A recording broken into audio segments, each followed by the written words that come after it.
Oui, ma tante, on l'aimait beaucoup. Et puis elle nous invitait souvent avec mes parents.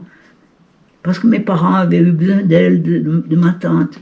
Parce que ma grand-mère étant veuve, elle était malheureuse. Alors elle avait souvent besoin de sa sœur qui était bien. Elle était mariée avec un josseran qui avait un moulin, lui aussi. Et donc on venait chez ma tante, que j'adorais. Elle était très, très gentille, comme ma grand-mère. Et elle nous gâtait quand on venait, parce qu'elle avait tout sous la main. Il y a des bonbons, alors elle nous donnait ce qu'elle avait envie de nous donner. Il faisait la vogue aussi. Il y avait la vogue.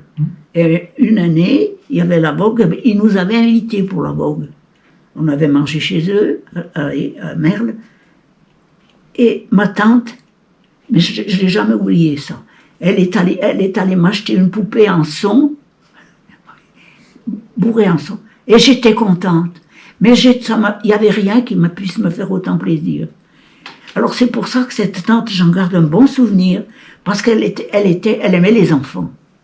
Et elle nous aimait, nous. Voilà. Cette tante, elle s'appelait comment? Josseran. Oui, son prénom? Son prénom, Marie. Marie Josseran. Marie Josseran. Mais c'était pas son nom de fille. Son nom de fille, c'était Ronan. C'était Ronan. Rona. Comme ma grand-mère. Comme ta grand-mère. Oui, Ronan. Et eux aussi, ils organisaient des repas, des repas de mariage. Des repas de mariage. Oui, parce qu'ils avaient une grande pièce en haut. Alors quand ils avaient un mariage, ils mettaient les invités en haut. Mon oncle jouait de l'accordéon. Alors ils faisaient danser les gens qui voulaient danser. Mais voyez que j'en avais à vous raconter. Ben, on va s'arrêter là.